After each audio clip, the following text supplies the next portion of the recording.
Bon, vous êtes dans Photoshop, vous avez un nouveau document que vous avez créé, fichier nouveau, ou dans le panneau d'accueil, vous avez cliqué sur créer.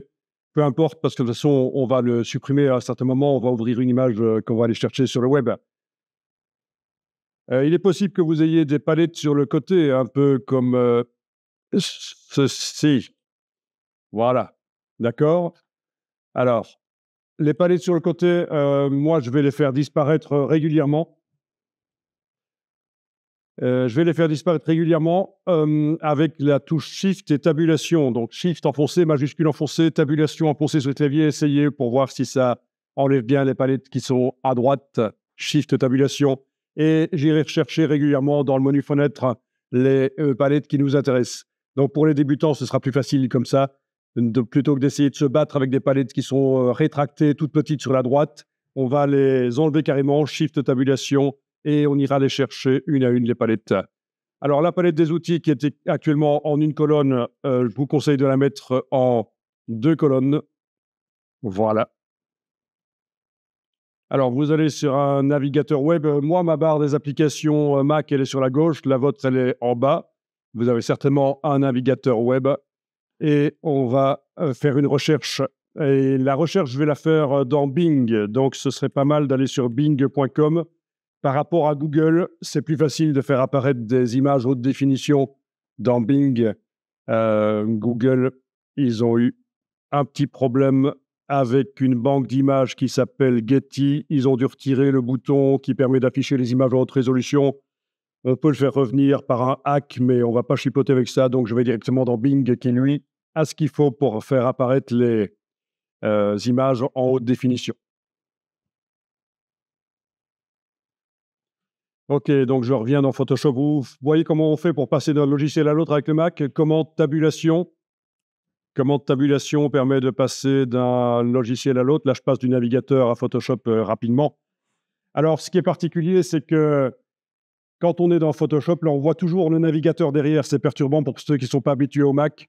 Et si ça vous ennuie, on mettra les images en pleine, en un full frame, en plein écran à un certain moment. Ou alors, dans le menu Photoshop, vous avez oui, menu Photoshop, puisqu'on est sur un Mac, il y a un menu Photoshop qu'on n'aura pas sur le PC.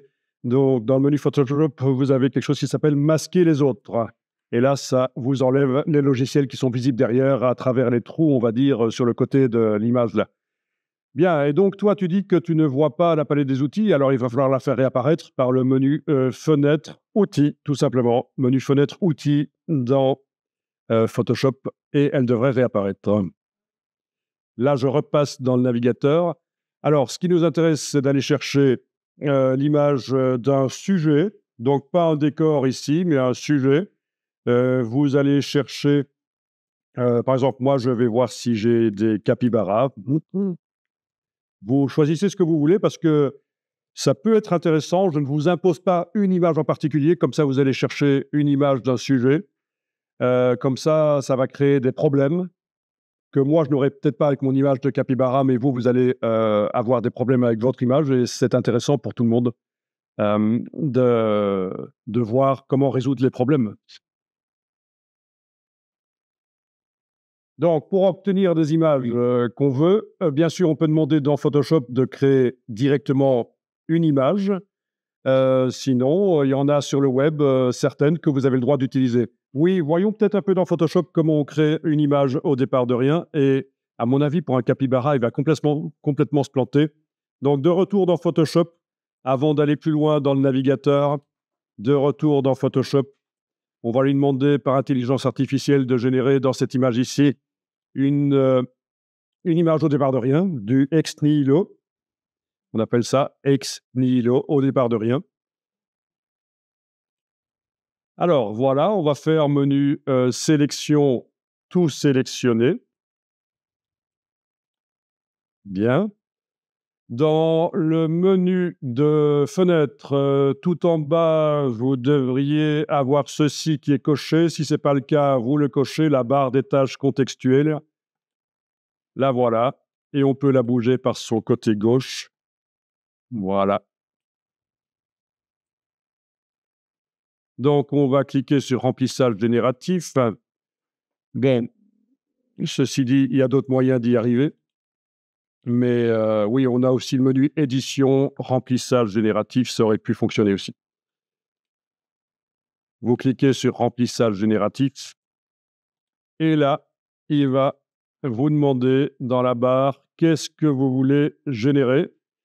Et voilà, vous tapez quelque chose. Bon, ceux qui sont habitués à l'intelligence artificielle avec Midjourney, etc., ça va. Je suis désolé, parfois il va y avoir des redites des choses que vous connaissez.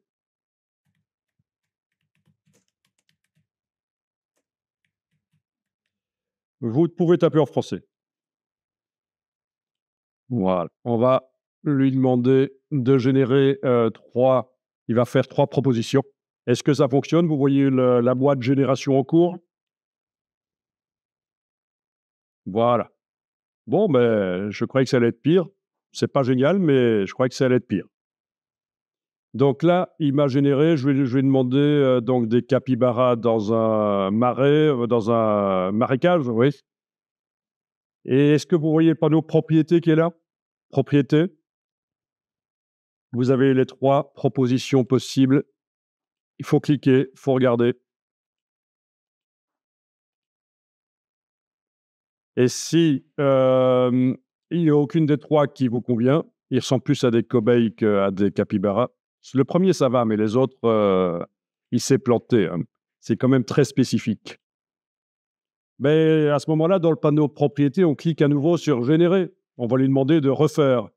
Donc ça, c'est au départ de rien, créer des scènes dans Photoshop, c'est possible. OK, dans la barre des tâches contextuelles, tu ne vois pas le bouton remplissage génératif. C'est peut-être parce que tu as oublié l'étape d'avant qui consistait à faire menu sélection pour sélectionner et de voir les pointillés sur le bord de l'image à ce moment-là. Et on peut agrandir le cadre pour bien voir les pointillés sur le bord ou alors Alt roulette pour zoomer en avant, en arrière. Normalement, si tu fais sélection, tout sélectionner, tu vois les pointillés qui disent que toute l'image est sélectionnée.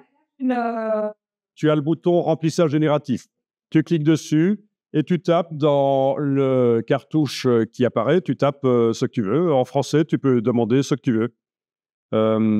L'idéal, ce serait de demander quand même un sujet dans un décor, quoi. Ou seulement un décor. Mais si tu demandes seulement un sujet, il risque d'être sur un fond blanc. Est-ce que c'est possible? Oui, avec la version d'évaluation de 7 jours, il est possible que ce ne soit pas accessible, malheureusement. Mais c'est pas très grave parce que là, c'était juste pour montrer qu'il est possible de faire des photos directement dans Photoshop. Voilà. Voilà, ceux et celles chez qui ça ne fonctionne pas parce que l'abonnement n'est pas actuellement correctement réglé, ne vous en faites pas, on ne va pas s'attarder sur ceci parce qu'on va très vite passer sur une image qu'on va aller chercher sur le web. Bien sûr, vous pourriez aussi utiliser une image que vous avez faite vous-même, ça marcherait, mais voilà. Donc là, c'est toutes les images qu'il m'a faites. Hop. Bon, je termine juste en vous montrant ceci. Avec le lasso, certains peuvent le faire, hein, ceux chez qui ça marche. Avec le lasso, je peux entourer des parties qui ne sont pas intéressantes et lui demander des alternatives. Donc, est-ce que vous voyez tous et toutes le lasso? Oui. Voilà, quand on entoure avec le lasso et qu'on lui demande remplissage génératif et qu'on ne met même rien du tout, hein, il va inventer pour remplir, pour boucher le trou. On clique sur générer. On va voir ce qu'il va faire. Donc ça peut permettre de corriger éventuellement une image que vous avez faite vous-même, une photo à vous, une photo que vous avez prise du web, une photo qui a été générée par Photoshop comme ici. Voyez, et encore une fois, il propose 3 solutions dans le panneau propriété. Voilà. Et il faut décider quelle est la meilleure. Et si on n'a pas de meilleure, on reclique sur générer. Voilà. Ici, j'ai un bout de capybara sur le côté, je l'entoure. Attention, il faut l'entourer avec le reflet, parce que si j'entoure pas le reflet dans l'eau, l'intelligence artificielle va voir qu'il y a un reflet et va forcément mettre quelque chose au-dessus du reflet. Ça, c'est quelque chose d'assez nouveau comme manière de réfléchir. Quand on veut remplacer un sujet dans une photo, il faut penser aussi à entourer son reflet parce que sinon, l'intelligence artificielle essaye de mettre un sujet qui correspond au reflet qu'on n'a pas entouré.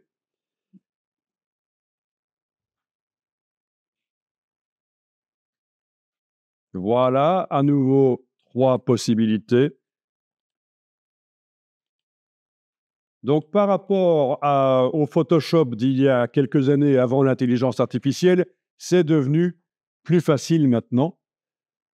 En fait, ça fait, bon, j'ai commencé à enseigner Photoshop en 94, ça fait quand même donc quasiment 30 ans que j'enseigne Photoshop et quasiment chaque année, je dis aux participants aux formations, ben, vous avez bien fait de venir cette année parce que c'est devenu plus facile que l'année d'avant. Donc, ça fait 30 ans que ça s'améliore et que ça devient plus facile. Et ça n'est pas terminé. Bien.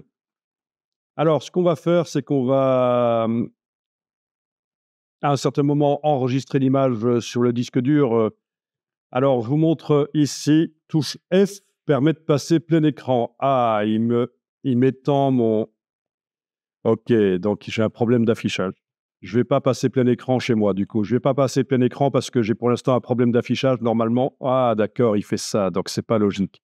OK, je vais enregistrer l'image sur le disque dur et peut-être relancer Photoshop. Ça, c'est typique avec mes 3 écrans connectés, là, ça fait parfois un problème. Donc, je vais enregistrer l'image sur le disque dur. Je vais prendre l'habitude, quand je fais des images, de mettre, vous voyez, un incrément à la fin parce que je vais régulièrement enregistrer l'image sous un autre nom. Un peu comme avec l'histoire des logos tout à l'heure, quand on a vu la création de logos, qu'on ne gomme pas, on recommence à côté, on n'efface pas dans Illustrator, on recommence à côté en dupliquant. Eh bien, ça va être le même principe avec mes fichiers. Au fur et à mesure que j'avance dans un travail, je vais enregistrer sous un nom différent à chaque fois, au cas où je ferai une gaffe créative. OK, là, je vais relancer Photoshop pour voir s'il me fait encore mon problème. Euh, OK.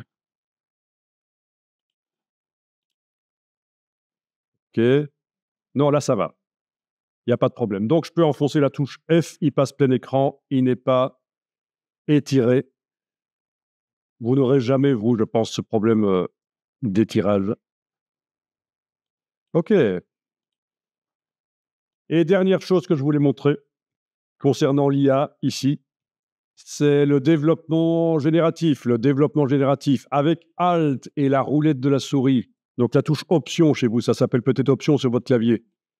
Vous zoomez en arrière. Vous êtes passé plein écran avec la touche F sur le clavier. Si vous avez enfoncé plusieurs fois la touche F, vous êtes plein écran, mais sans les menus. Touche F, on est avec la fenêtre, donc mode de fonctionnement normal de Photoshop. Touche F, on est plein écran. Touche F, on est plein écran sans les menus. Et c'est plutôt pour la présentation au client d'un travail final qu'on va faire comme ça. Pour travailler, c'est pas génial. Voilà, donc touche F, je suis plein écran avec les menus. Alt, roulette. Et vous allez pouvoir activer l'outil de recadrage. Donc, recadrage, on se dit, tiens, recadrage, c'est pour supprimer une partie de l'image. Ben non, c'est aussi pour agrandir les images. Bizarrement, on est dans Photoshop. Donc, il y a des choses bizarres qui se passent. Là, est-ce que vous voyez dans le haut de l'écran cette barre qu'on appelle la barre d'options? Si vous ne la voyez pas, il va falloir aller la chercher dans le menu Fenêtre, Options. Fenêtre, Options. Parce qu'il y a quelque chose qui m'intéresse pendant que l'outil recadrage ici est enclenché, c'est de régler ceci en fond développement génératif.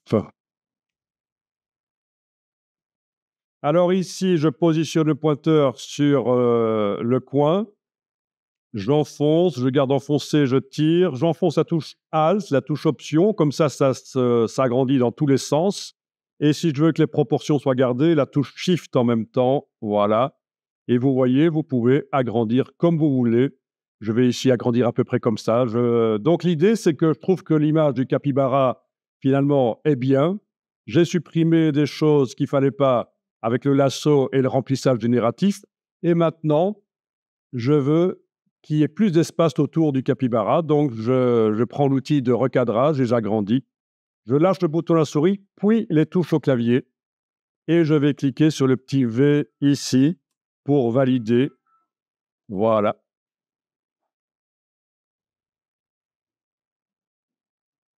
Voilà, il est en train de générer. Vous voyez, il a ajouté de la zone là. Il a ajouté de la zone et là, il est en train de générer 3 propositions d'invention de décor. Alors, il y a des gens qui font de la BD qui utilisent ça. Ils commencent le décor autour du personnage et puis ils demandent d'inventer le reste. C'est ce qu'on fait maintenant, ce genre de choses. Voilà les 3 propositions. Donc, on peut cliquer sur l'une ou l'autre. Voilà. Et c'est assez intéressant. Voilà. Et je vais enregistrer sous.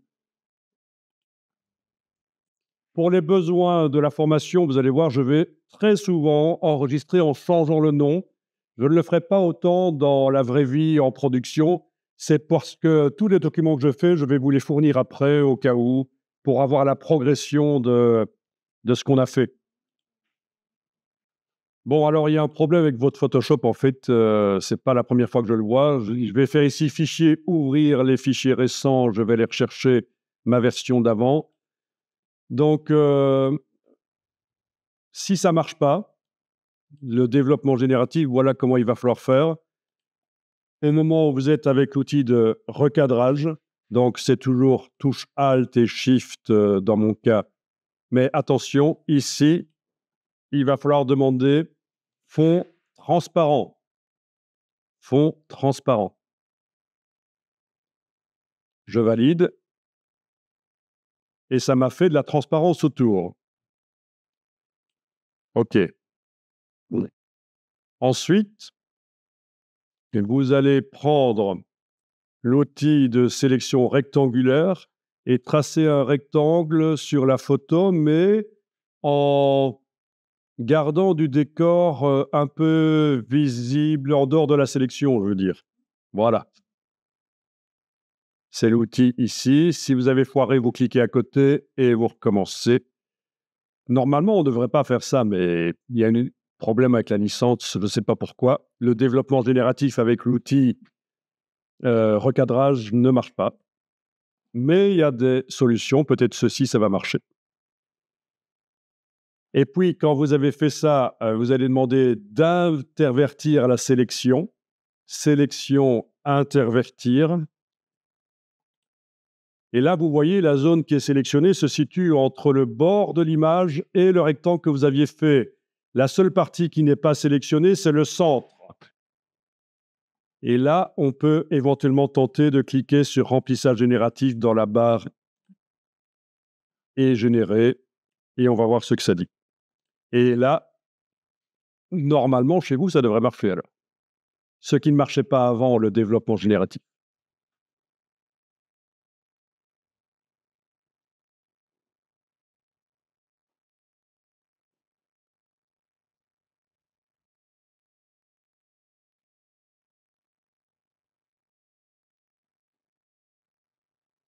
Voilà.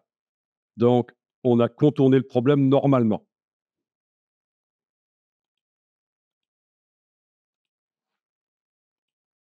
Est-ce que maintenant ça fonctionne? Celles chez qui ça ne fonctionnait pas? Voilà, donc on va aller dans le navigateur web et on est dans Bing. On va aller dans la partie images. Voilà. Et donc, ce qui nous intéresse, ce serait ici d'avoir un sujet, peu importe lequel. Vous avez pu choisir. Je ne vous ai pas imposé ces bestioles immondes. Vous pouvez prendre ce que vous voulez. L'essentiel, c'est que le sujet soit vu en entier. Et alors, le but, c'est qu'on va, grâce à un script que je vais vous fournir, que j'ai conçu, on va générer des calques qui vont permettre de transformer en une espèce de dessin le le sujet.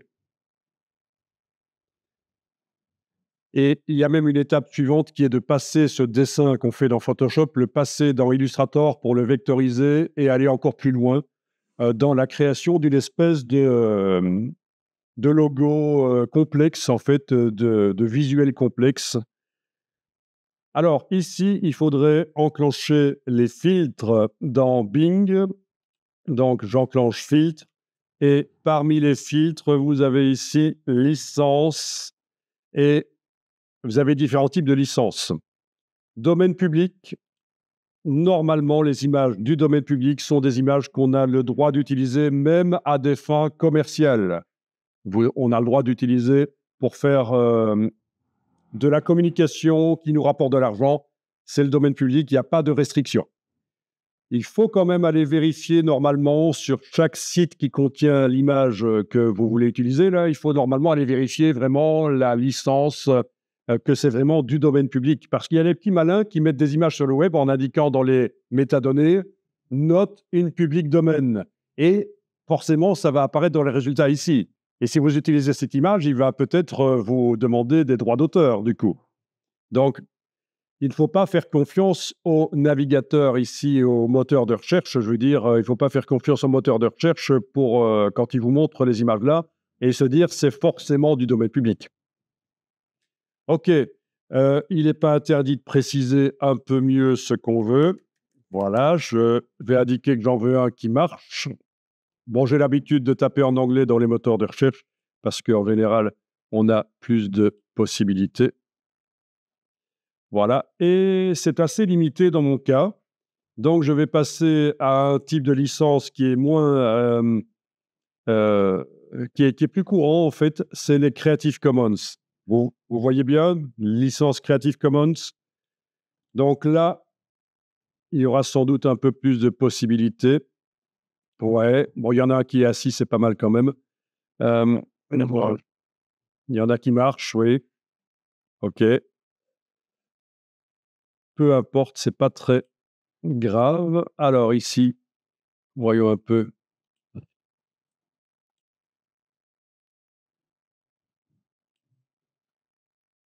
OK.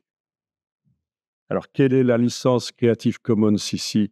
Je suis allé voir sur le site. Là, vous n'êtes pas obligé de le faire. Je suis allé juste aller voir sur le site quel est le type de Creative Commons. Donc, ça ne peut pas être pour des usages commerciaux ici. Il faut le partager sous la même licence. Apparemment, ils ne disent pas qu'on ne peut pas le modifier ou je me trompe. OK, donc ça, c'est juste le tutoriel. OK, donc ça marche, vous voyez? Oui. Creative Commons, attention, parfois il faut citer l'auteur dans le travail dans lequel on utilise l'image, même si vous modifiez l'image. Parfois, on ne peut pas l'utiliser pour des fins commerciales. Parfois, on ne peut pas le modifier, l'image. Donc, c'est un peu plus restrictif comme euh, licence. Ici, cette image-là est de Wikipédia, donc Wikipédia, c'est forcément ça du domaine public. J'ai forcément le droit d'utiliser, tout faire avec. Là, il n'y a aucun droit dessus. OK, donc ce que vous allez faire, c'est cliquer sur la vignette et cliquer sur afficher l'image. Le bouton afficher l'image. Et là, ça va vous proposer de l'enregistrer ou ça vous l'affiche en grand. Et vous faites clic droit, enregistrer l'image dessous et vous l'enregistrez dans le dossier que vous faites pour aujourd'hui. Voilà. Donc, surtout, n'enregistrez pas l'image que vous voyez là, la petite, juste après avoir cliqué sur la vignette. Ça risque d'être un peu faible. Vous allez cliquer sur le bouton afficher l'image et télécharger cette image-là par clic droit, enregistrer l'image dessous. Voilà. Ou si vous êtes dans un autre navigateur que Firefox, ça va peut-être se présenter un peu différemment. La possibilité d'enregistrer l'image. S'il y a un problème, vous me le dites. Alors, voilà. Donc, mais ça, vous le saviez déjà, vous n'avez pas le droit d'utiliser toutes les images qui se trouvent sur le web. Il y a des restrictions. Ben voilà, on en a parlé un peu. Alors, concernant les images générées par intelligence artificielle, c'est toujours en discussion, celle qu'on a faite notamment dans Photoshop tout à l'heure. Actuellement, on va vers une règle qui dirait que plus de 50%, il faut que plus de 50% du travail final n'ait pas été généré par intelligence artificielle. Donc, pas moins de 50% d'intelligence artificielle dans le travail final, ça peut passer. Mais c'est apparemment, on va vers quelque chose où ce sera du cas par cas et quelqu'un va statuer au cas par cas. Voilà, un peu comme le fisc, quand vous avez un contrôle fiscal, et vous ne savez pas à quelle chose vous allez être mangé, ça peut se passer très bien ou pas bien, suivant le contrôleur. Personnellement, moi, j'aime pas trop ce genre de règle qui est au cas par cas, ou comme les certificats PEB aussi. Vous voyez, suivant le contrôleur que vous avez pour déterminer la performance énergétique de votre maison, vous avez un résultat ou un autre.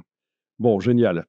Mais apparemment, pour l'intelligence artificielle, c'est vers ça qu'on va. Et ici, si c'est du domaine public, vous allez pouvoir utiliser sans problème les images.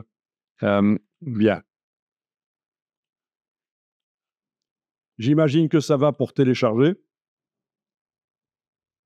que vous y arrivez. Alors, on n'a pas demandé de taille minimale d'image en pixels. J'aurais pu ici, dans taille d'image, demander qu'il ne m'affiche que les images de minimum 1000 pixels sur 1000 ou de 1000 pixels sur 500, ou, etc. Mais là, c'est du tout venant. OK, donc on a vraiment de tout. OK.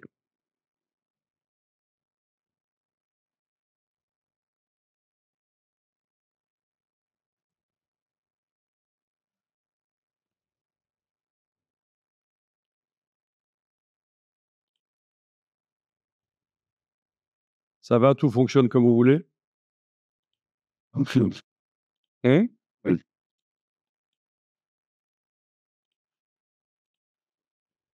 OK, on va ouvrir les images dans Photoshop. Donc, l'image actuelle pourrait être fermée, menu fichier fermé ou commande W sur le Mac, contrôle W sur le PC. Voilà. Ah tiens, j'en avais encore une autre qui était ouverte. Voilà. Et alors, on va pas faire l'erreur que beaucoup font dans Photoshop. Quand ils doivent amener une image en Photoshop, ils créent un document vide et puis ils importent l'image dedans. Ça n'a aucun intérêt. On ouvre directement l'image pixel. Vous allez faire fichier ouvrir et vous allez naviguer jusqu'à votre dossier où vous avez mis les images. Ici, je vais en ouvrir 3 d'un coup. Clic, majuscule, clic. C'est les 3 que je peux aller chercher sur le web. Ouvrir. Elles sont là, dans des onglets.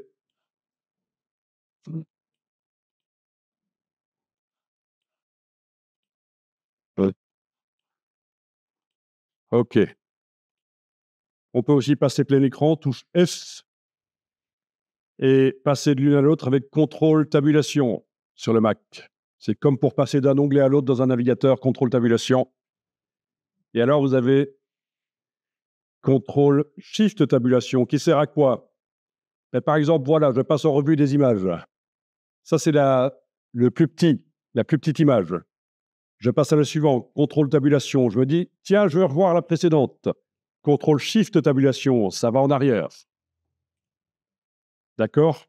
Contrôle tabulation, on les passe en revue dans un sens. Contrôle shift tabulation, c'est dans l'autre sens. Quand vous en avez plein qui sont ouverts dans Photoshop, ça peut être utile. Alors ici, une des 3 images est pixelisée, c'est-à-dire qu'il y a peu de pixels. Vous voyez, je zoome en avant, barre d'espacement sur le clavier, c'est le raccourci de la main pour bouger l'image éventuellement. Donc vous avez Alt, roulette et barre d'espacement. Vous avez ce qu'il faut pour naviguer dans les images dans Photoshop et ce sera la même chose quand on sera dans Illustrator. Donc vous voyez que l'image est pixelisée. Peut-être que chez vous, vous n'avez pas d'image pixelisée. Je vais vous montrer que... Bon, première chose à faire, ce serait d'aller voir sur le web s'il n'y aurait pas cette même image en meilleure qualité, en faisant une recherche par image éventuellement sur le web. Donc dans le navigateur, on déplace le fichier de l'image, le JPEG, dans le moteur de recherche Bing par exemple, et puis il fait la recherche par image. Mais ici, je suis quasiment sûr qu'elle n'existe pas en meilleure qualité. sur le web, parce qu'il y avait déjà très peu d'images de ces bestioles. Est-ce que vous voyez comment on pourrait améliorer l'image? Est-ce que ceux qui connaissent déjà un peu Photoshop voient comment je pourrais, par exemple, multiplier les pixels dans l'image, que les poils ne ressemblent pas à des carrés comme ça, que les yeux ne ressemblent pas à des carrés comme ça? Comment est-ce qu'on pourrait faire? Ceci vous sera utile chaque fois que vous avez une de vos propres images où il n'y a pas assez de précision, pas assez de pixels, ou une image que vous utilisez, il n'y a pas assez de précision, pas assez de pixels.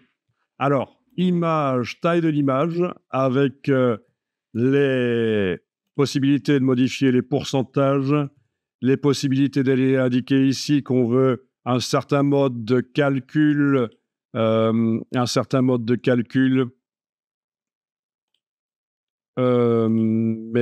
voilà. Le meilleur étant conserver les détails. Mais ça, c'était avant. Maintenant, il y a encore mieux. Maintenant, vous avez menu filtre, Neural Filters. Alors, vous pouvez tester, vous pouvez tenter. Pas certain que ça va marcher avec la licence que vous avez, qui n'est valable que 7 jours, peut-être. On va voir. Mais il faudrait le tenter sur une image qui a peu de pixels, où ça se voit déjà que c'est un peu pourri. De toute façon, sur toute image, quand vous zoomez sur un détail, ça va pixeliser à un certain moment, c'est-à-dire que vous allez voir les pixels. Quand on dit que ça pixelise, ça ne veut pas dire que ça ajoute des pixels, ça veut dire qu'on les voit. Ah. Peut-être travailler sur si vous avez téléchargé plusieurs images, travailler sur celle qui est la moins bonne en qualité, en point de vue nombre de pixels. C'est-à-dire, quel est le nombre de pixels de cette image? Ici, dans le menu Image, taille de l'image.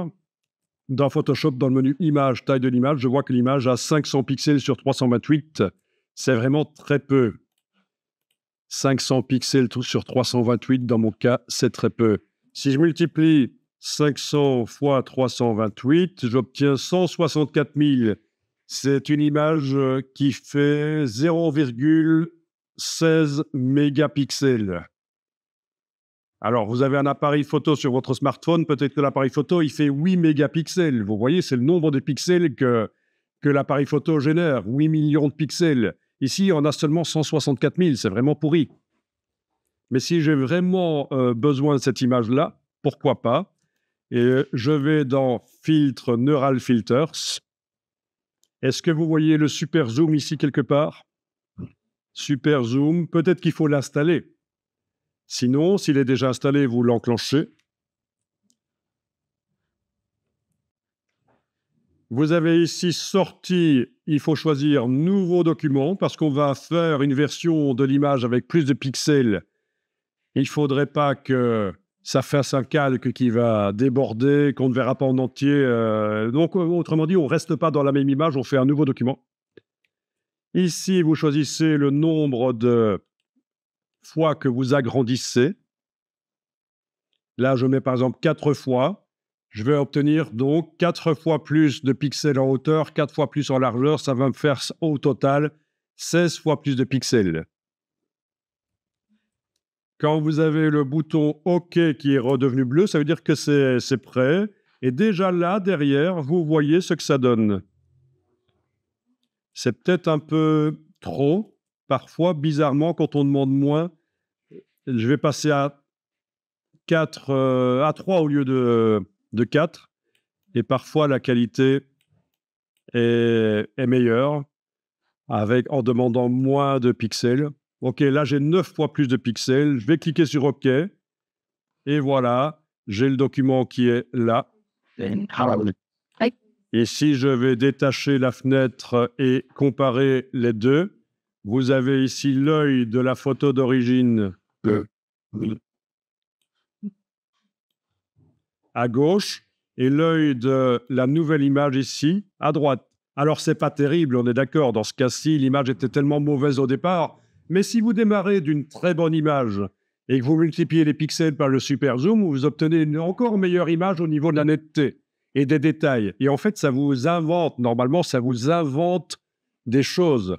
Ce n'est pas juste de la multiplication de pixels et du lissage, mais il y a de l'IA derrière, là, qui vous invente des choses. Thanks. Voilà l'oreille du capybara. Et si je compare à l'original, ça paraît flagrant qu'il n'a pas pu Photoshop redessiner l'oreille comme ça, rien qu'avec les infos qu'il avait dans l'image d'origine à gauche. Là.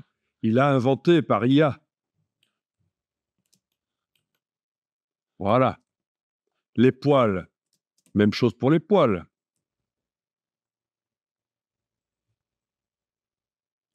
On part de ce qui est à gauche là et on obtient ce qui est à droite.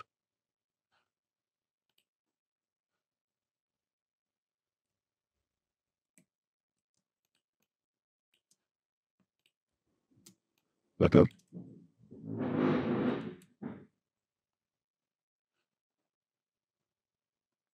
Voilà, c'est vraiment la même partie à gauche et à droite. C'est pas génial à droite, mais pourquoi pas? Alors, vous avez mieux que ça, mais c'est pas Adobe. Je vous montre. Il existe quelque chose qui permet de multiplier les pixels aux images. Vous connaissez peut-être? Ça vous dit quelque chose? Magnifique AI, c'est actuellement en 2024 ce qu'il y a de mieux pour améliorer les photos. Magnifique AI. C'est utilisé énormément pour l'instant. Par exemple, vous passez de la partie gauche, là, qui est un peu floue, à la partie droite, qui est nette. Donc, tout ça pour vous dire que oui, il y a Adobe, mais il existe mieux. Il y a des gens qui font des choses encore plus surprenantes. Donc, on a vu dans un navigateur web comment trouver des images que vous avez peut-être le droit d'utiliser, mais il faut toujours aller vérifier sur le site, sur le site, sur la page qui contient l'image. Allez vérifier quelles sont les conditions d'utilisation réelles. Il ne faut pas faire confiance au moteur de recherche ici quand vous cherchez une image du domaine public, je vous l'ai dit. Et je vous conseille même de prendre une photo d'écran des conditions d'utilisation de l'image. Comme ça, si quelqu'un vous contacte pour vous dire que vous n'aviez pas le droit d'utiliser l'image parce que le site web sur lequel vous l'avez pris, il avait mis à disposition tout le monde en disant que c'était du domaine public alors que ce n'était pas du domaine public. Moi, vous avez la preuve que vous étiez de bonne foi. Vous avez regardé sur la page du site et voilà, c'est déjà bien. Mais alors, il y a aussi le droit à l'image.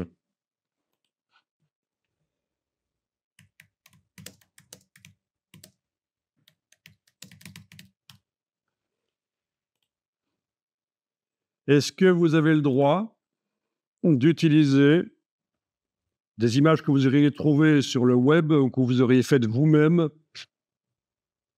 de gens dans la rue, comme ça? Là, c'est New York, les trottoirs, voilà. Est-ce qu'on a le droit d'utiliser... Est-ce que les gens peuvent contester le fait qu'ils sont sur la photo? Vous n'avez pas d'idée? Oui. Oui. Ça, c'est très intéressant, le droit d'auteur. Il faut s'intéresser à ça absolument pour éviter les ennuis et montrer peut-être pour les gros projets à un spécialiste en droit d'auteur, lui montrer les projets que vous faites pour vraiment vérifier qu'il n'y a pas de problème. En fait, si les personnes sont dans un lieu public, c'est qu'elles ont accepté d'être photographiées. D'office, il n'y aura pas de problème. À moins, bien sûr, qu'il y en ait une qui soit bien grande dans la photo et qu'on ne voit qu'elle. Mais si elles sont plusieurs et qu'elles sont à peu près égales en taille, il n'y a pas de problème, vous pourrez l'utiliser. OK. On va voir. Ça vous concerne en tant que community manager au plus haut titre. Cette chose à boule, est-ce que vous avez le droit d'utiliser la photo imaginons, voilà, vous faites une photo vous-même, puisque c'est tout près, vous allez à Bruxelles, vous faites une photo. Est-ce que vous avez le droit d'utiliser? Si c'est nous, en fait, oui. Non, vous n'avez pas le droit d'utiliser parce qu'il faut absolument l'autorisation de l'ASBL qui gère l'Atomium. Ils vous le disent sur leur site. vous devez avoir l'autorisation. L'image de l'atomium est protégée et ne peut être utilisée qu'à certaines conditions. Blablabla, bla, bla, il faut demander l'autorisation. Il y a la STIB, les transports en commun bruxellois, qui ont mis à l'arrière de leur bus un dessin de l'atomium. Ils se sont dit, bah, c'est pas une photo, ça va passer. C'est juste un dessin, on a dessiné avec un pinceau des boules et des tubes, c'est l'atomium. Ils ont eu des problèmes parce que ce n'est pas que des photos, c'est des représentations de l'atomium. Même un dessin très simple. Et même la STIB, une entreprise publique, je crois que c'est public, de transport, s'y est fait prendre.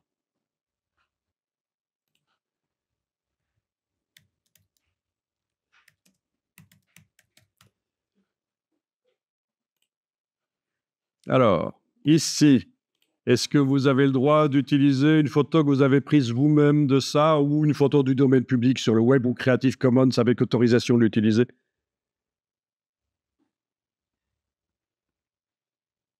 Ça doit être la même photo. Alors, petite astuce, petit hint ici. Parmi toutes ces images que je vois là dans le navigateur, dans le moteur de recherche, il y en a que j'ai le droit d'utiliser si elles sont du domaine public ou si je les ai faites moi-même, hein, imaginons. Il y en a que je n'ai pas le droit d'utiliser. Même si elles sont du domaine public ou que je les ai faites moi-même. Donc là, on se dit, mais c'est quoi la différence c'est quand elle est vue en entier, c'est quand elle n'est pas vue en entier ou autre chose. En fait, la Tour Eiffel, vous avez le droit d'utiliser des images du domaine public de la Tour Eiffel ou des images que vous faites vous-même, sauf si c'est pendant la nuit. Parce que l'éclairage, ceci, est sous copyright. La Tour Eiffel date de 1889, il n'y a plus de droit d'auteur sur elle, mais l'éclairage, il est plus récent, il y a des droits d'auteur. Interdiction d'utiliser dans ses travaux des images de la Tour Eiffel avec l'éclairage. Et ça, c'est valable pour des images de synthèse que vous feriez ou pour des illustrations aussi que vous feriez qui représentent l'éclairage. Alors là, la question qu'on pose à ce moment-là d'habitude, c'est mais j'ai quand même le droit. Et les touristes qui prennent des photos de la Tour Eiffel et qui mettent ça sur Facebook, ben oui, mais là, c'est pas une utilisation dans le cadre d'une communication. C'est pas commercial. Évidemment que les touristes peuvent photographier l'atomium ou la Tour Eiffel, même la Tour Eiffel la nuit, euh, et mettre ça sur les réseaux sociaux. On va pas les ennuyer. C'est juste la communication commerciale qui va être interdite. Les touristes, là, c'est autre chose. On ne va pas commencer à interdire aux gens. Il n'y a pas de question de droit d'auteur pour les touristes. Ils se photographient devant les boules, c'est bien. Hein. OK. OK, donc vous avez vos images. Vous allez en choisir une. Vous allez en choisir une et on va demander à Photoshop de trouver le sujet. Donc ici, vous avez un outil sélection d'objets. On va l'utiliser, on va voir si ça fonctionne. Vous allez survoler dans l'image et vous voyez qu'il vous trouve les sujets. Et vous allez cliquer sur le sujet que vous voulez sélectionner. Et voilà, les pointillés apparaissent. Alors, je vais quitter l'outil ici, je vais aller prendre l'outil en haut à gauche, parce que sinon j'ai des lignes grosses qui apparaissent quand je survole. Il se plante parfois de l'herbe ici qui passait devant la patte, il croit que ça fait partie du sujet. Ce qu'il tient dans la gueule, il pense que ça fait partie du sujet, ce qui est quand même un peu vrai, mais bon. Parfois, il se plante. Donc, je vais réessayer sur un autre. Outil de sélection de sujet. Je survole, je clique, ça sélectionne. J'essaye sur un autre encore, voilà. Donc ça, c'est assez génial parce que ça permet de faire des sélections rapides. Il faut parfois les retravailler, elles ne sont pas toujours très propres, mais... Et parfois, oui, il faut les retravailler. Parfois, il croit que l'ombre fait partie du sujet, parfois pas. Enfin, vous avez vu. Hein. Oui, ça c'est parce que quelqu'un a utilisé Photoshop avant. On n'a pas remis à zéro Photoshop, on aurait peut-être dû. Euh, et tu avais un des deux outils ici visible, donc voilà, il faut appuyer, aller chercher celui-là. Oui, quand vous voyez un petit triangle noir en bas à droite de l'icône de l'outil, ça veut dire qu'il y en a d'autres cachés. OK. Alors ici, on va faire apparaître la palette des calques. Je vais changer d'outil parce qu'il y a ces lignes roses qui apparaissent en permanence. Je vais prendre l'outil de déplacement. Voilà. Alors, on va aller chercher menu fenêtre calque. C'est par ordre alphabétique, menu fenêtre calque. Je vous rappelle que précédemment, moi, j'ai fait Shift tabulation pour me débarrasser de toutes les palettes de droite. Et je vais les rechercher au fur et à mesure dans menu fenêtre. Ce sera plus propre et facile pour vous. OK, la palette des calques vient attachée à plein d'autres palettes. Je vais prendre son onglet, son nom, là, appuyer, bouger, voilà. Et comme ça, je peux l'agrandir par le bas à droite, la bouger où je veux sur l'écran. Et celle-ci, tiens, je vais fermer. OK. Vous voyez la palette des calques? Donc, ce sont des niveaux de construction dans l'image pour faire des trucages photo. On met sur différents niveaux les choses. Là, il n'y a qu'un seul niveau actuellement. Vous avez la sélection en pointillé. On appelle ça la sélection défilé de fourmis. En anglais, les marching ants. Ça fait longtemps qu'on appelle ça les défilés de fourmis. Comme ça, si vous voyez le terme, vous voyez de quoi ça parle. Les sélections en défilé de fourmis. Donc, ça veut dire qu'une partie des pixels sont sélectionnés pour indiquer qu'on va travailler dessus. Ce que vous allez faire maintenant dans la palette des calques, dans le bas de la palette des calques, vous allez cliquer sur l'icône ici pour créer ce qu'on appelle un masque. C'est-à-dire que les pixels n'ont pas été effacés, on les voit toujours, ils sont toujours là, les pixels du décor, mais grâce à l'ajout de ceci, là où c'est noir dans le masque, ben, ça masque les pixels, là où c'est blanc, ça fait apparaître les pixels, c'est pour ça qu'on n'a plus que la bestiole qui apparaît. C'est ce qu'on appelle un masque de fusion, et la sélection n'existe plus, elle a été transformée en masque. OK. Donc là, je vais enregistrer le fichier régulièrement pour... et vous pouvez renommer. On va appeler ça transfo en dessin, par exemple, mais vous pouvez donner le nom que vous voulez. Tant que je m'y retrouve dans les dossiers que vous rendez, après, que ce n'est pas du vrac. Voilà. Donc, sur le disque dur, on a un fichier photoshop.psd.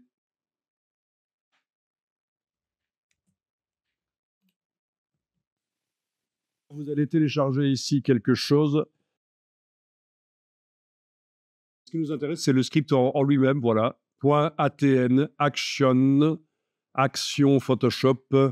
Et c'est de la macro. Ça va automatiser Photoshop. C'est-à-dire qu'en une fraction de seconde, il va vous faire quelque chose qui, normalement, si je devais vous expliquer comment le faire, ça prendrait 30 minutes au minimum.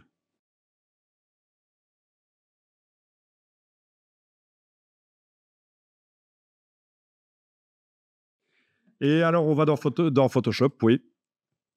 Comme ça, vous voyez qu'on peut automatiser les tâches dans Photoshop. Je l'ai fait, là, pour ce petit script. Alors, on va dans le menu Fenêtre, Action. OK, c'est là. Encore une fois, moi, je vais devoir le détacher. Et tout ce qui est venu là, je vais le supprimer de l'affichage. Voilà, Action. OK. Alors, votre palette Action se présente à peu près comme ça. Vous avez des actions de départ, sans doute, ensemble 1, peut-être seulement ensemble 1, chez vous? Je ne sais pas. Ça n'a pas d'importance. L'essentiel, c'est d'arriver à trouver la palette Action, menu Fenêtre Action dans Photoshop. Et là, vous allez dans le menu de la palette Action, jusque la ligne Charger des actions. Et là, vous allez naviguer jusqu'au dossier décompressé et vous sélectionnez le point ATN, photo en dessin août 2024, ouvrir, et voilà. Et vous avez normalement le dossier de script qui arrive, et à l'intérieur, il y a un script qui porte le même nom que le dossier. Voilà, il est là. Et il faut le sélectionner comme ça. Il faut qu'il soit en surbrillance. Donc, pas le dossier, mais le script à l'intérieur du dossier.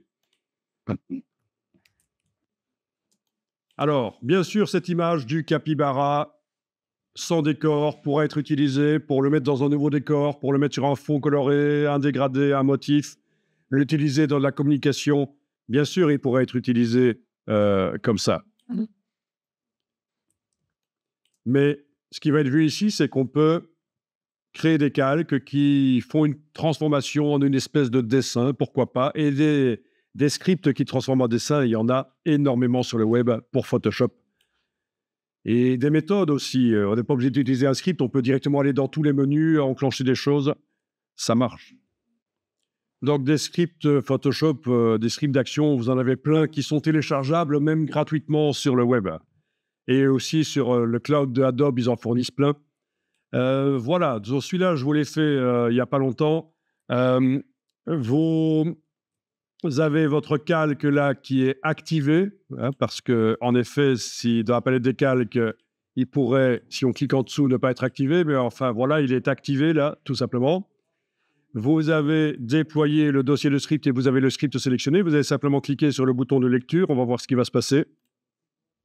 Alors, il y a un message d'accueil que je vous ai écrit. Vous démarrez d'un document qui comporte un seul calque, qui montre un sujet seul, sans décor, entouré de transparence.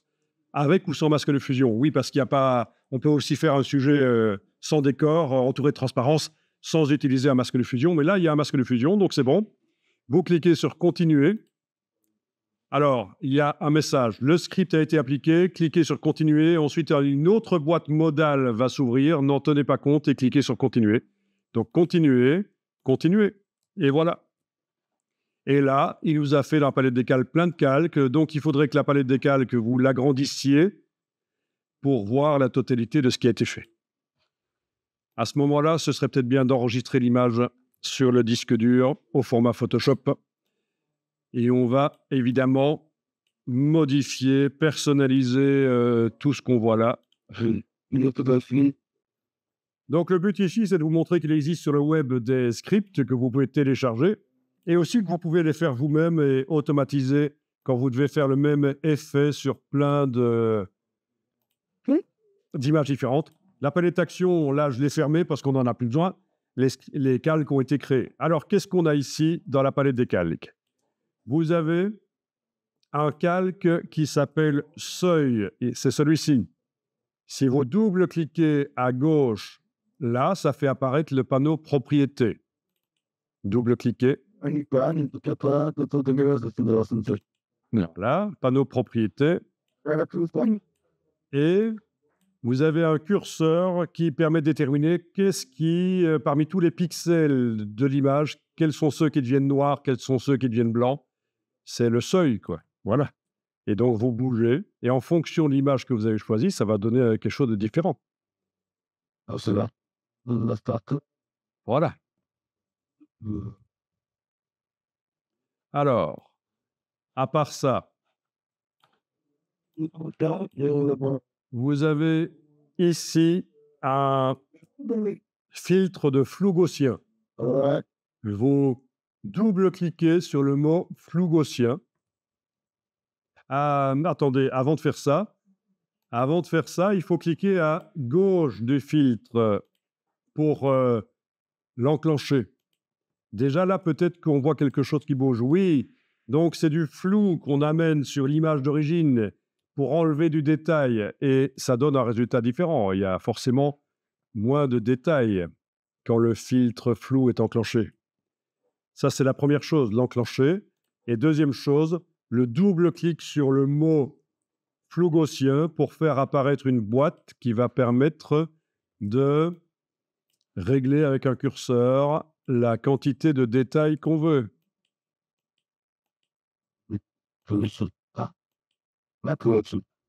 Voilà, et on peut y retourner tant qu'on veut. C'est ce qu'on appelle du non destructif.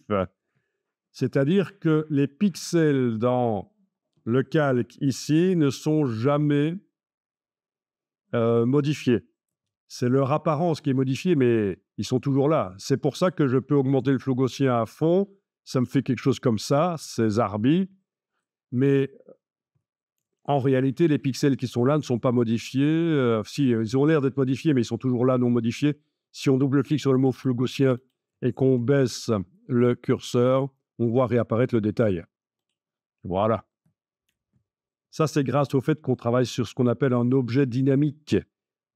Alors, si vous prenez l'idée un jour là de prendre le pinceau et de cliquer, Photoshop va vous mettre un message, vous devez pixeliser cet objet dynamique et surtout ne le faites pas en fait. Ne le faites pas quand il vous dit que vous devez pixeliser, c'est un piège. Cliquez sur annuler. Et sinon, vous allez perdre tout le bénéfice de l'objet dynamique, le flou gaussien ne sera plus apparent. Donc c'est si pour le cas où vous auriez, notamment quand on essaye de travailler avec le pinceau là, vous auriez ce message, vous devez pixeliser, cliquez sur annuler. Sauf si évidemment vous savez ce que vous faites et c'est ce que vous voulez, mais si vous êtes débutant en Photoshop et que vous voyez ce message, surtout pas OK. Et si vous avez fait OK, vous faites édition, annuler après pour annuler cette opération, évidemment. Vous avez ici un calque qui s'appelle modeler les détails. Vous l'activez en cliquant sur sa vignette. Et alors, vous allez chercher une palette qui s'appelle couleurs, menu fenêtre couleurs. La palette couleurs, je vais devoir aussi la détacher. Voilà. Fermer tout ça. OK. Et je vais l'agrandir. Donc, palette couleurs, vous avez sur la gauche plein de gris différents. On est d'accord? Elle doit être normalement réglée comme ça. Elle est réglée normalement comme ça, oui. Cube de teinte, oui, c'est ça. Vous êtes en cube de teinte dans le menu et ça vous montre plein de gris sur le côté gauche de ce rectangle. Alors l'idée ici, c'est de dessiner avec différents gris dans le calque pour éclaircir certaines parties de votre sujet ou les assombrir. Par exemple ici, je trouve que sur la tête ici, c'est trop sombre. J'aimerais tenter de faire réapparaître du détail en éclaircissant la tête. Ça va le faire. Alors, vous activez le pinceau. Ce pinceau-là, vous l'amenez par-dessus l'image. Est-ce que vous voyez un cercle comme ça? Oui. Si vous avez une croix, c'est que la touche verrouillage majuscule est enfoncée sur votre clavier, le Caps Lock. Donc, il suffit de déverrouiller le Caps Lock. Je vous montre sur mon clavier. Si vous ne savez pas ce que c'est le Caps Lock, c'est ceci en fait. Hein. Si ceci est enclenché sur votre clavier, vous n'avez pas la forme de la broche et c'est ennuyeux, donc il faut la forme de la broche. On va modifier la dimension de la broche.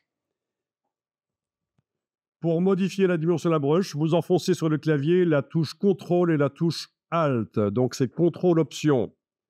Je vous montre sur le clavier pour être vraiment certain que ça marche.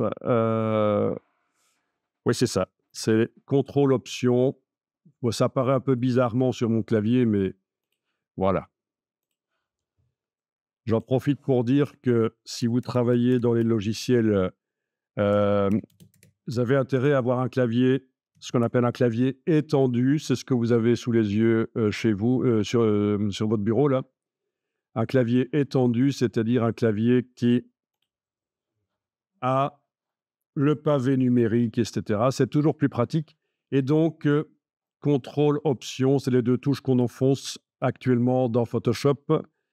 Et avec le bouton gauche du Mac, de la souris du Mac, vous enfoncez le bouton gauche de la souris du Mac, vous gardez enfoncé, vous bougez de gauche à droite. C'est la dimension de la brush. De haut en bas, c'est la dureté de la brush. Ici, on a intérêt à avoir un peu de flou quand même. Voilà. Donc, vous avez l'astuce. Et pour faire la même chose sur le PC, il faudra enfoncer les mêmes touches et le bouton droit de la souris sur le PC. Mais ici, on est sur un Mac, c'est le bouton gauche. Je le dis toujours parce que certaines chez eux ont un PC et pour refaire la même chose, Ce sera donc CTRL-ALT, clic gauche sur le Mac, clic droit sur le PC, voilà. Et vous choisissez ici un gris clair, si vous voulez éclaircir. Et dans le calque actuellement activé, vous passez et voilà, ça éclaircit. D'accord? En fait, vous avez éclairci la photo. Et vous la voyez à travers le réglage de seuil. Si vous enlevez l'œil en face du réglage de seuil, vous voyez la photo éclaircie sans le seuil. Si vous faites un commande Z, attendez, non, on va faire autrement. Non, ça va être difficile ici. Devoir la voir après. Donc là, vous allez réactiver le seuil parce que le but, c'est d'avoir une espèce de dessin en noir et blanc. Et vous réactivez le travail sur le calque, modeler les détails et vous y passez, voilà. Et alors, si vous dessinez en gris foncé, vous allez arriver à faire ressortir du détail peut-être là où il n'y en a pas. N'oubliez pas que vous pouvez modifier la dimension de la broche tant que vous voulez.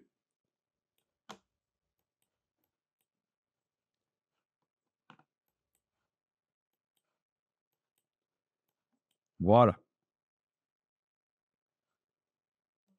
Vous avez un calque qui s'appelle tache blanche. Le but de ce calque, c'est de pouvoir dessiner en blanc pour enlever certaines taches noires qui vous dérangeraient.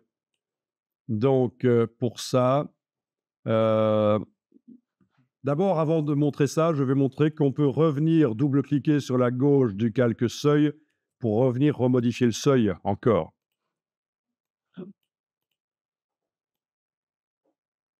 Donc, on peut comme ça jouer entre le calque ici, modeler les détails, et celui-là. Faire des taches gris clair, gris foncé dans modeler les détails, venir remodifier le seuil pour essayer de trouver quelque chose qui vous convient.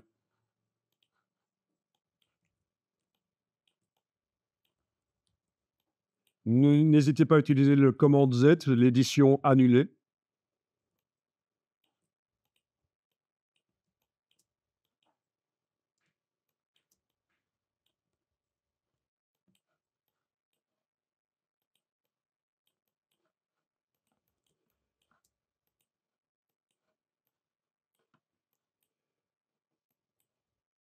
OK. Donc le seuil, éventuellement. Oui. Voilà. Donc je disais le calque tache blanche avec le pinceau. En dessinant en blanc, vous allez pouvoir enlever certaines taches noires qui seraient gênantes. Pour ça, il faut que dans la case ici, ce soit du blanc, la case de premier plan. Et la manière la plus simple d'avoir du blanc dans la case de premier plan, c'est de cliquer d'abord là-dessus, sur la réinitialisation des couleurs, et puis d'enfoncer sur le clavier la touche X. Voilà. Donc, c'est avec la couleur qui est là, dans la case de premier plan, qu'on dessine dans Photoshop. Donc, réinitialisation, touche X, on a du blanc. On choisit la taille de la brush. N'hésitez pas à zoomer aussi. Donc, c'est CTRL-ALT, clic gauche du Mac. Et là, on peut enlever certaines tâches qui seraient gênantes. Voilà. Et s'il fallait en faire réapparaître, il faudrait prendre la gomme. Voilà, la gomme. Et la gomme, ça va être la même chose que le pinceau. C'est CTRL-ALT, clic gauche pour la dimension de la gomme. Et donc, sur ce calque tache blanche, on irait enlever des taches blanches là où on en a mis et qu'on ne voulait pas. Voilà. Voilà alors une méthode. Alors, vous avez le contour.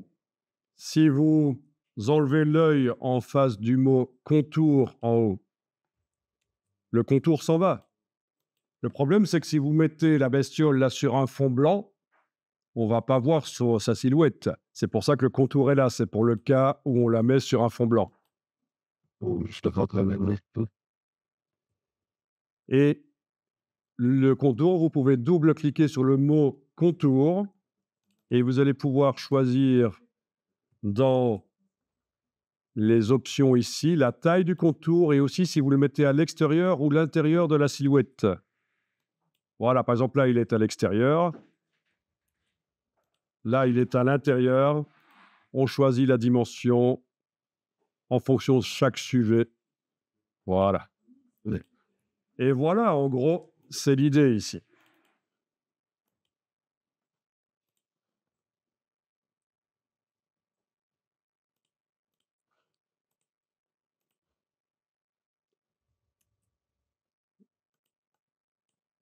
Si on veut encore mieux comme résultat, il faut passer ça dans Illustrator et faire ce qu'on appelle de la vectorisation, transformer en vecteur. Ça va lisser, ça va être beaucoup plus intéressant encore. Donc ceci, voilà. Première approche de Photoshop et des différents calques, le principe des calques, vous voyez. Alors pour les besoins du script, la bestiole a dû être dupliquée là tout au-dessus, mais en réalité, elle est à 0% d'opacité. Il n'y a que les effets spéciaux, dont le contour notamment, qui est visible. Les effets spéciaux sont visibles, mais pas les pixels. Mais ils sont nécessaires